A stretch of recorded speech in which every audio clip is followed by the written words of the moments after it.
Africa के साथ बापू को फेंकना अच्छा नहीं, ट्രെയിൻ से भी नहीं, ടീം से भी नहीं. ആഫ്രിക്കയ്ക്കെതിരെ ഒരിക്കലും ബാപ്പുവിനെ നിങ്ങൾ പുറത്തിരുത്താൻ പാടില്ലായിരുന്നു. അത് ട്രെയിനിൽ നിന്നായാലും ടീമിൽ നിന്നായാലും. കഴിഞ്ഞ ദിവസത്തെ മത്സരത്തിന് ശേഷം സൗത്ത് ആഫ്രിക്കയ്ക്കെതിരെ ഇന്ത്യ പരാജയപ്പെട്ടപ്പോൾ മുൻ ഇന്ത്യൻ താരമായ വീരേന്ദ്ര സെവാഗിന്റെ ഇൻസ്റ്റാ സ്റ്റോറി ഇതായിരുന്നു. ഈ സ്റ്റോറിയിലെ വാചകങ്ങളിൽ ട്രെയിനിൽ നിന്നും ഒരിക്കലും പുറത്താക്കാൻ പാടില്ലാത്ത ബാപ്പു മഹാത്മാഗാന്ധിയാണ് എന്ന് നമുക്കറിയാം. ഒരു ഗാന്ധി അതാണ്. 1893 ജൂൺ 7 മോഹൻദാസ് കരംചന്ദ് ഗാന്ധി സൗത്ത് ആഫ്രിക്കയിലെ ഒരു ട്രെയിൻ യാത്രയ്ക്കിടെ വംശീയമായി അധിക്ഷേപിക്കപ്പെട്ട് ട്രെയിനിൽ നിന്നും പുറന്തള്ളൽ നേരിടേണ്ടി വന്നിട്ടുണ്ട്. ടീമിൽ നിന്ന് ഒരിക്കലും പുറന്തള്ളാൻ പാടില്ലാത്ത ബാപ്പു മറ്റൊരാളാണ്. അക്സർ പട്ടേലാണ്. ഇന്ത്യയുടെ വൈസ് ക്യാപ്റ്റനാണ്. വാഷിംഗ്ടൺ സുന്ദറിനേക്കാൾ പന്തെറിയാനും ബാറ്റ് ചെയ്യാനും കഴിവുള്ള ഇന്ത്യയുടെ പെർഫെക്റ്റ് ഓൾറൗണ്ടറാണ്.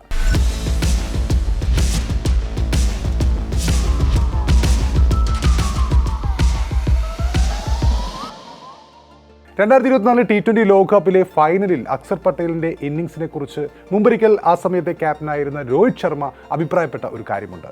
ശരിക്കും അധികം ആരും പുകഴ്ത്താത്ത കാര്യമാണ് ഫൈനലിലെ അക്സർ പട്ടേലിന്റെ ഇന്നിംഗ്സ്. അതൊരു ഗെയിം ചേഞ്ചർ ഇന്നിംഗ്സ് ആണ്.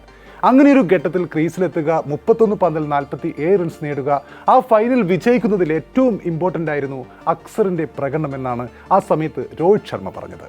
അപ്പോൾ അതൊക്കെ മാറ്റി നിർത്തി കഴിഞ്ഞ മത്സരം എടുത്തു നോക്കുമ്പോൾ കഴിഞ്ഞ മത്സരത്തിൽ ടാക്റ്റിക്കൽ മൂവ്മെൻ്റ് എന്ന് പറഞ്ഞുകൊണ്ട് അക്സറിന് പകരം വാഷിംഗ്ടൺ സുന്ദറിനെ പ്ലേയിങ് 11-ൽ ഉൾപ്പെടുത്തിയ തീരുമാനം തിരിഞ്ഞു കൊത്തിയപ്പോൾ മുതൽ സോഷ്യൽ മീഡിയയിൽ ഏറ്റവും വിമർശനം ഉണ്ടാകുന്ന കാര്യങ്ങളിലൊന്നാണ് അക്സറിനെ ഇന്ത്യ എങ്ങനെ ഉപയോഗിക്കുന്നു എന്ന വിധം. അയാൾ ടീമിൻ്റെ വൈസ് ക്യാപ്റ്റനാണ്, എക്സ്പീരിയൻസ്ഡ് പ്ലെയറാണ്, ക്രൂഷ്യൽ ഗെയിമുകളിൽ ഇന്ത്യയുടെ മാച്ച് വിന്നറാണ്, സ്പിൻ ഓൾറൗണ്ടറാണ്, വിക്കറ്റ് ടേക്കറാണ്, നല്ലൊരു ബാറ്ററാണ്. വർഷങ്ങളായി അയാളത് തെളിയിച്ചു കൊണ്ടേയിരിക്കുകയാണ്.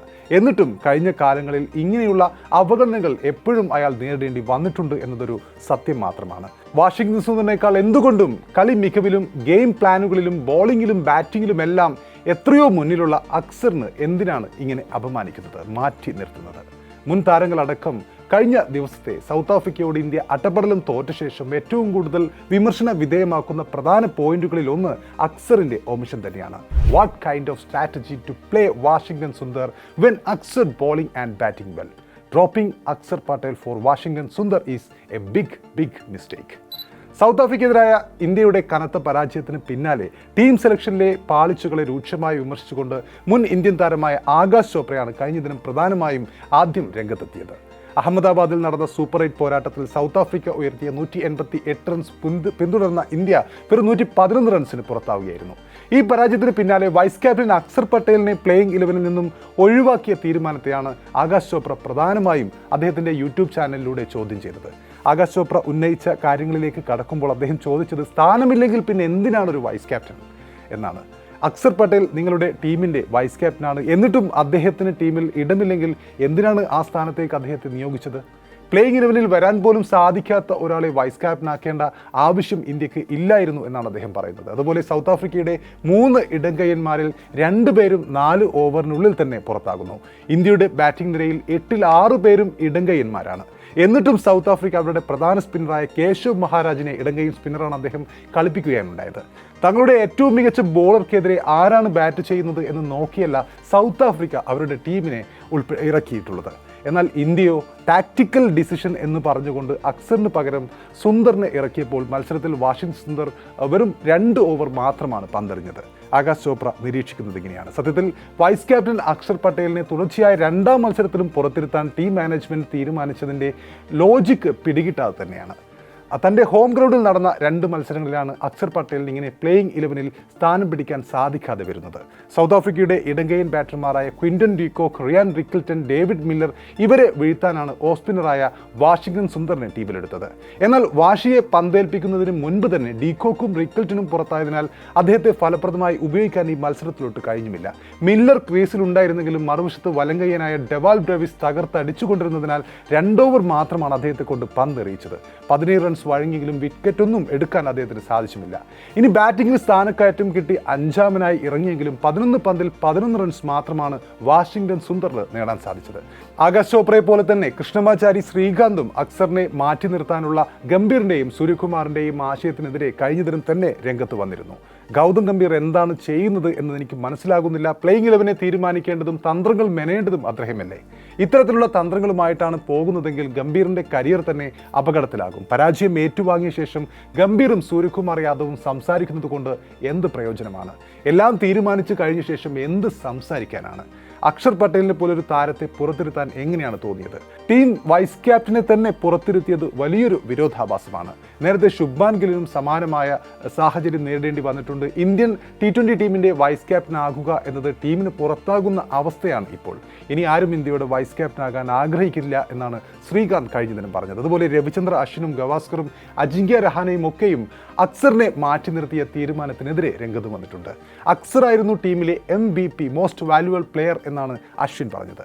ലോകകപ്പിലെ ആദ്യ 3 മത്സരങ്ങളിലും 12.16 ശരാശരിയിലും 6.63 എക്കണോമിയിലും മികച്ച രീതിയിൽ പന്തെറിഞ്ഞ താരമാണ് അക്സർ. എന്നിട്ടും അഹമ്മദാബാദിലെ പിച്ചിൽ അക്സറിന് പകരം വാഷിംഗ്ടൺ സുന്ദറിനെ ഇറക്കുകയായിരുന്നു ടീം ഇന്ത്യ. അക്സറിനെ കുറിച്ച് പറയുമ്പോൾ 2021 ടെസ്റ്റ് ക്രിക്കറ്റിൽ അരങ്ങേറ്റം കുറിച്ച അക്സർ പട്ടേൽ അദ്ദേഹം കളിച്ച ആദ്യ 8 ടെസ്റ്റ് മത്സരങ്ങളിൽ നിന്ന് തന്നെ 50ഓളം വിക്കറ്റുകൾ നേടി ഇടിമുഴക്കവുമായിട്ടാണ് ഇന്ത്യൻ ടീമിലേക്ക് എത്തിയത്.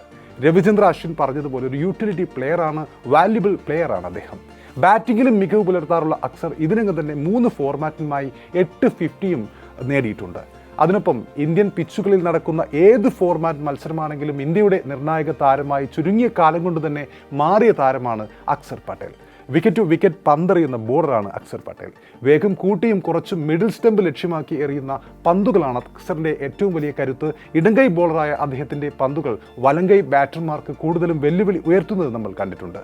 ശരിക്കും അക്സർ പട്ടേലാണോ അല്ലെങ്കിൽ അക്ഷർ പട്ടേൽ എന്നാണോ അദ്ദേഹത്തെ വിളിക്കേണ്ടതെന്ന കൺഫ്യൂഷൻ പലർക്കുമുണ്ട്. അദ്ദേഹത്തിൻ്റെ പേര് പലരും ഉച്ചരിക്കുന്നതും എഴുതുന്നതുമൊക്കെ പലതരത്തിലാണ്. ചിലർ അക്സർ പട്ടേൽ AXAR പട്ടേൽ എന്ന് ഉപയോഗിക്കുമ്പോൾ മറ്റു ചിലർ അക്ഷർ പട്ടേൽ AKSHAR പട്ടേൽ എന്നാണ് ഉപയോഗിക്കാറുള്ളത്. ഇതിലേതാണ് ശരിയെന്ന് അന്വേഷിക്കുമ്പോൾ BCCIയുടെ രേഖകളിലും മറ്റ് ഔദ്യോഗിക രേഖകളിലുമെല്ലാം അക്സർ പട്ടേൽ AXAR പട്ടേൽ എന്നാണ് ഉപയോഗിച്ചു വരുന്നത്. എന്നാൽ അദ്ദേഹം തൻ്റെ സമൂഹ മാധ്യമ അക്കൗണ്ടുകളിൽ അക്ഷർ പട്ടേൽ AKSHAR പട്ടേൽ എന്നാണ് ഉപയോഗിക്കാറുള്ളത്. അക്ഷർ പട്ടേൽ അക്സർ പട്ടേൽ ആവുകയായിരുന്നു എന്നാണ് അദ്ദേഹത്തിൻ്റെ മാതാപിതാക്കൾ ഇതിനെക്കുറിച്ച് മുമ്പൊരിക്കൽ പറഞ്ഞത്.